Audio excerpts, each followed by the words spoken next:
Bonjour à tous. La situation est totalement explosive et chaotique. Lundi 20 mars, vote pour la première fois d'une motion de censure transpartisane. On en a parlé sur cette chaîne depuis longtemps. Il y a beaucoup de choses à faire, il y a du chaos créé par le gouvernement, par cette situation, mais on va aller plus loin dans l'analyse. On va voir ce qui s'est passé ces dernières heures, ce qui va se passer dans les prochaines heures. Nous-mêmes, on se retrouve d'ailleurs en direct ce vendredi 17 mars à 19h sur cette chaîne. Soyez là. Alors, l'actualité est tellement brûlante, ça va être très chaud comme direct. Je prendrai par ailleurs vos questions en direct. Venez et ramenez du monde. C'est à 19h ici sur cette chaîne YouTube ce vendredi 17 mars en direct. On va parler de la motion de censure transpartisane, on va parler de tout ce qui s'est passé dans les rues, on va parler de ce qui peut se passer lundi, on va parler de l'Union européenne, on va parler des mensonges. Bref, cette vidéo est très importante, n'hésitez pas à la faire circuler, on va parler de cette situation explosive. On peut s'en libérer, on peut partir de cette situation par le haut, on peut s'en sortir par le haut, on doit s'en sortir par le haut. Alors je vous rappelle deux choses. Un, nous avons une pétition nationale depuis plusieurs jours qui circule beaucoup. Je vous la mets en lien, vous le savez, alors en lien sous la vidéo en description pour une motion de censure transpartisane, pour qu'elle soit déposée et signée. Allez déposer, ça y est, on a gagné là-dessus. Il faut qu'elle soit signée maintenant, c'est lundi 20 mars, donc continuez à signer, à relayer cette pétition nationale. Deux, il y a la marche nationale pour la paix ce samedi 18 mars à Paris. Je vous rappelle, c'est rendez-vous 14h, Paris, Port-Royal, RER, jusqu'au Palais Royal avec des drapeaux français. Vu le contexte, et vu les liens très évidents entre le fait qu'il faut que ce gouvernement tombe, et il peut tomber, pour se débarrasser de la réforme des retraites, mais aussi pour éviter la fuite en avant vers la Troisième Guerre mondiale pour sauver la paix. Cette marche nationale prend une deuxième revendication, mais très cohérente et très liée avec la première, renversement du gouvernement. Renversement du gouvernement. Nous aurons des personnalités de 3, voire 4 mouvements politiques, DLF, Solidarité et Progrès, Génération Frexit, via la voix du peuple. Il y a Greg Cabibian qui m'a confirmé sa présence pour la première fois, j'en suis très heureux. Il sera dans une manifestation, il prendra la parole, et d'autres personnalités. Ça va être un moment très fort. Marche nationale historique du peuple français, samedi 18 mars, 14h, Port-Royal à Paris, pour la paix et pour renverser ce gouvernement, pour faire une pression maximale à quelques heures du vote de la motion de censure transpartisane. Venez. Il y a un petit formulaire pour nous dire « je viens », pour nous aider. Il est en lien sous la vidéo en description. Vous n'êtes pas obligé de le remplir, mais ça nous aide pour mieux jauger l'événement. Mais vous n'êtes pas obligé de le remplir, bien sûr, pour venir. Voilà. Faites circuler l'information partout dans les heures qui nous séparent de la manifestation, parce qu'il faut qu'il y ait un monde fou et il y aura beaucoup de monde. Il y a d'autres rassemblements partout en France. Vous allez sur le site des Patriotes pour les trouver. Bravo aux référents qui les organisent. N'oubliez pas de vous abonner à cette chaîne YouTube, petit bouton en dessous, vous cliquez sur s'abonner, c'est très important pour que les vidéos circulent mieux. On a besoin particulièrement en ce moment qu'elles circulent. C'est évidemment gratuit et c'est instantané de s'abonner à cette chaîne. Et je vous attends plus que jamais aux patriotes. Ouais. L'engagement de la carte orange, l'engagement pour renverser ce gouvernement, l'engagement pour se libérer, notre souveraineté, notre Frexit, la paix face à la Troisième Guerre mondiale. Notre dignité de peuple, notre dignité humaine, c'est là, c'est dans les Patriotes. Je vous attends. Le lien pour adhérer ou reprendre votre adhésion annuelle, c'est le même. C'est le premier sous la vidéo en description. C'est également un lien en commentaire épinglé. Là, une petite fiche sur l'écran et dans les dernières secondes de la vidéo en cliquant sur l'écran. Vous avez l'embarras du choix. Sous la vidéo en description, le deuxième lien est pour faire un don de soutien aux Patriotes. Cette marche nationale le 18 mars va nous coûter une fortune. Mais c'est pas grave. Mais on peut assumer si vous êtes là. S'il y a des donateurs. Parce qu'on n'a pas reçu un centime de financement public. Don, adhésion, réadhésion, pour vous, c'est défiscalisé aux 2/3. Pour faire un don, c'est le deuxième lien, je vous l'ai dit sous la vidéo en description. Vraiment, c'est formidable ceux qui peuvent aider. Bravo aux donateurs, aux réadhérents également. Bienvenue aux nouveaux adhérents patriotes. C'est parti. Finalement, ce 16 mars, Elisabeth Borne annonce à l'Assemblée nationale l'utilisation du 49.3 pour faire passer, espère-t-elle, en force, la réforme des retraites. Bravo à la résistance, à la mobilisation, c'est le signe qu'ils n'ont pas obtenu de majorité pour voter ce texte. Sinon, il serait passé par le vote majoritaire tout simplement à l'Assemblée nationale. Maintenant, va être déposée une motion de censure transpartisane. Je vais y revenir. Elle va être déposée ce vendredi 17 mars avant 15h. Je vais y revenir précisément, nous avons des informations. Je vous rappelle l'effet d'une motion de censure. D'abord, ça annule la réforme. La réforme part à la poubelle. La réforme des retraites. 2, le gouvernement est renversé.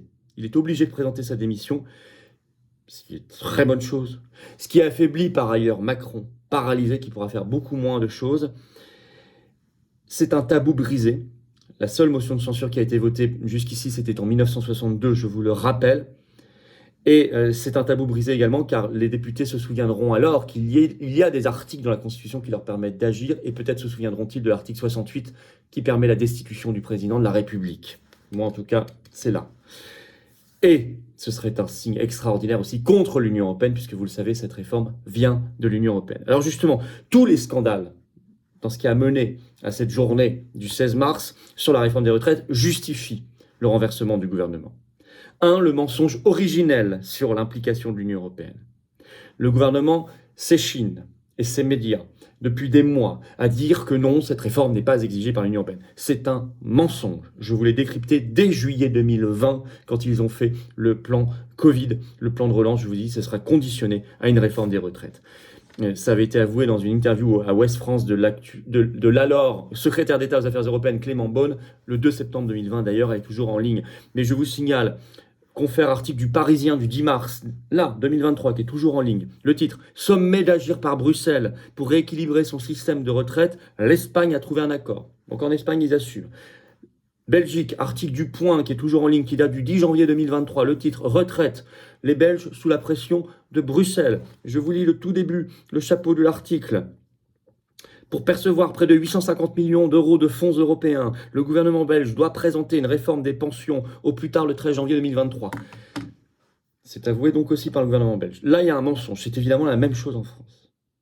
Et ça pèse beaucoup dans la brutalité du débat quand on ment à ce point. 2. Ce qui s'est passé ce 16 mars au Sénat, le matin, est inadmissible. Ils ont donc voté, eux, la réforme des retraites par 193 voix contre 114 qui ont dit non. Avec LR, on a vu Retailleau notamment, qui en était très fier, Monsieur Retailleau, le sénateur. Mais le Sénat a donc supprimé les régimes spéciaux de tout le monde, a mis l'âge légal à 64 ans, etc., l'accélération vers les 43 annuités. Il a donc en particulier supprimé les régimes spéciaux, mais pas le sien.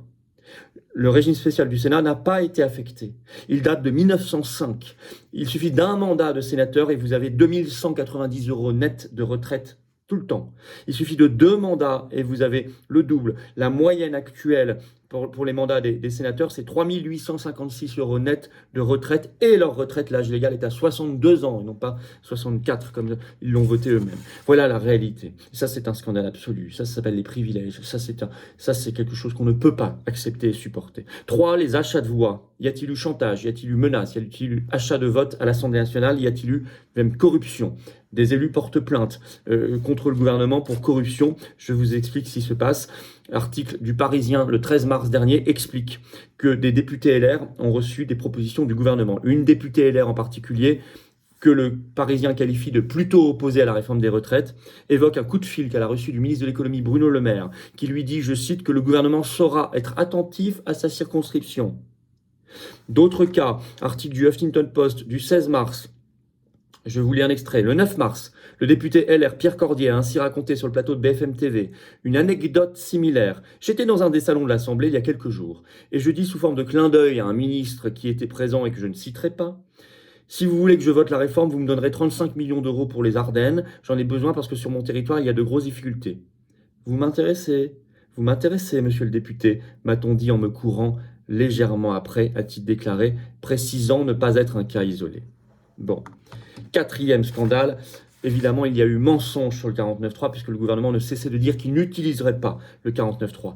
Toutes les journées des 15 et 16 mars, avant l'annonce, on nous a dit non, grand discours, pas de 49.3. Je rappelle que sur France 2, le 2 février dernier, le Premier ministre Elisabeth Borne déclarait, je cite, je n'envisage pas l'hypothèse d'un 49.3. Olivier Véran, porte-parole du gouvernement, ce 12 mars sur BFM TV, déclarait encore « Nous ne voulons pas de 49.3 ». Ça confirme d'ailleurs que quand Olivier Véran dément, Olivier Véran ment. Le vieil adage est une nouvelle fois vérifié. Alors, là aujourd'hui, une motion de censure transpartisane est donc déposée à l'initiative du groupe LIOT de 20 députés à l'Assemblée nationale, donc Liberté Indépendante Outre-mer, par le député qui est le doyen de l'Assemblée, d'ailleurs Charles Lecourson. Sera déposé avant 15h ce 17 mars. Ce sera voté le lundi 20 mars. Elle est transpartisane parce qu'elle va être signée par des députés de différents partis politiques. RN et NUP, qui avaient annoncé aussi de déposer des motions de censure, ont les deux fait savoir qu'ils étaient prêts à ne pas déposer de motion de censure pour éviter un tirage au sort entre les 3 motions de censure, ce qui aurait été un risque, parce que la seule votable, La seule qui peut rallier une majorité, c'est la motion de censure transpartisane. Donc espérons qu'RN et NUP tiennent leurs promesses, il faut qu'ils les tiennent, qu'ils soient un peu responsables, ils vont retirer leur motion de censure. Un sondage, ce 16 mars, est sorti, fait par l'Institut Harris Interactive. Si c'était les Français qui votaient sur une motion de censure, aujourd'hui, 71% des Français déclarent qu'ils voteraient la motion de censure. 71%, une très large majorité. Et même dans le détail, 53% des électeurs LR voteraient la motion de censure. Une majorité, c'est inédit. Alors, ce qui me fait dire, vous qui me regardez, vous avez le temps jusqu'à lundi, écrivez à votre député, ça ne sert pas à rien, c'est utile pour l'enjoindre de voter cette motion de censure. En particulier si vous avez un député, les Républicains LR, dans votre circonscription. Ce sera particulièrement utile parce que c'est eux qui feront la différence. Écrivez-leur. 2, il y a la pétition nationale en lien sous la vidéo en description pour cette motion de censure transpartisane. Signez-la, relayez-la. 3, venez, ce samedi 18 mars, Paris, 14h, Port-Royal, parce qu'on va faire une pression par une énorme marche nationale pour qu'elle soit votée, et faites savoir et faites venir du monde.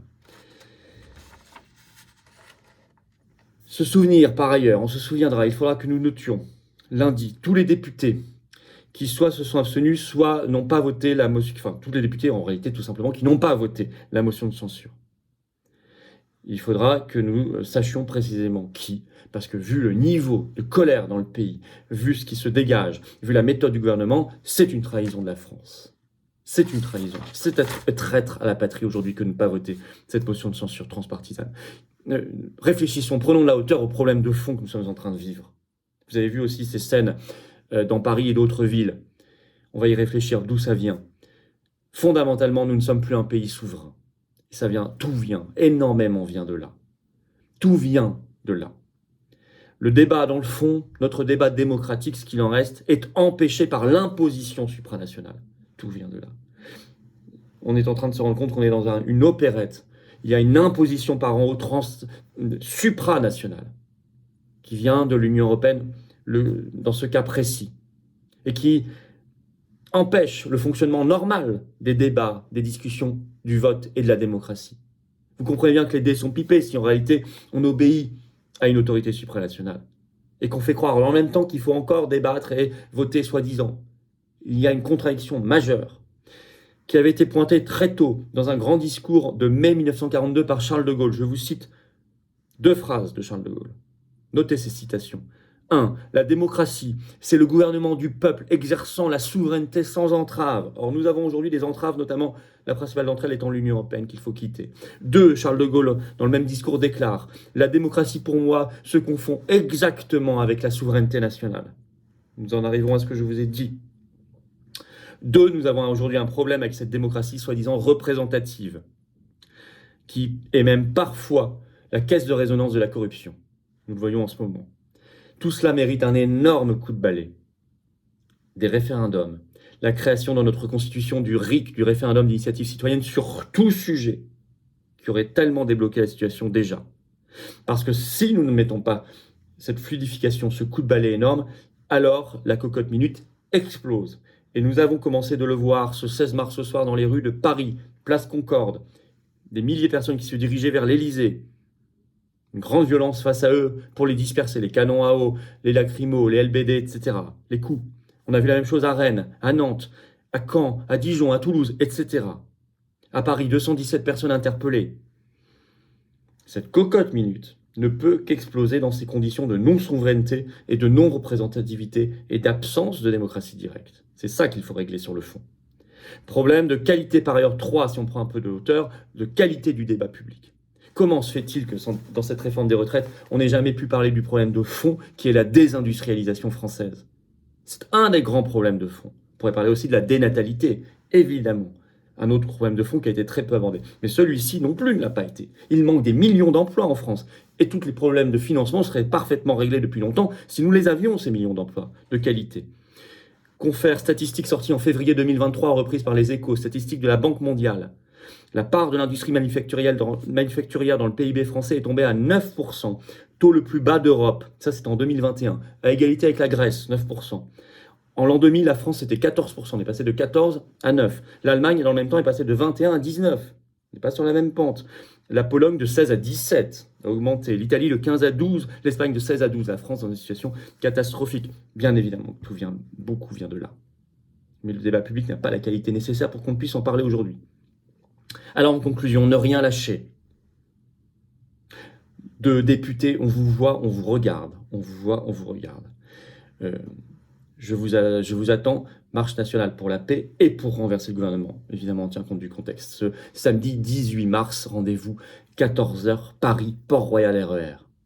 Venez, faites venir, il y aura beaucoup de personnalités, beaucoup plus de monde qu'attendu. Il y avait déjà beaucoup de monde attendu, mais alors là, petit formulaire sous la vidéo en description pour nous dire je viens, si vous voulez bien le remplir, ça nous aide à organiser, à jauger. Bon, après, vous savez, on a la sécurité, la sono, on a plein de choses. Ça coûte une fortune d'ailleurs, mais vous n'êtes pas obligé de le remplir pour venir. Voilà ce que je voulais vous dire. Faites circuler cette vidéo. Abonnez-vous à cette chaîne YouTube, petit bouton en dessous, cliquez sur s'abonner, c'est extrêmement important. C'est gratuit, bien sûr, c'est suivi d'un clic. Plus vous êtes abonné, plus les vidéos automatiquement sont recommandées et circulent. Grand merci et grand bienvenue aux nouveaux abonnés. Grand bienvenue également aux nouveaux adhérents qui vont adhérer maintenant aux Patriotes. C'est peut-être vous.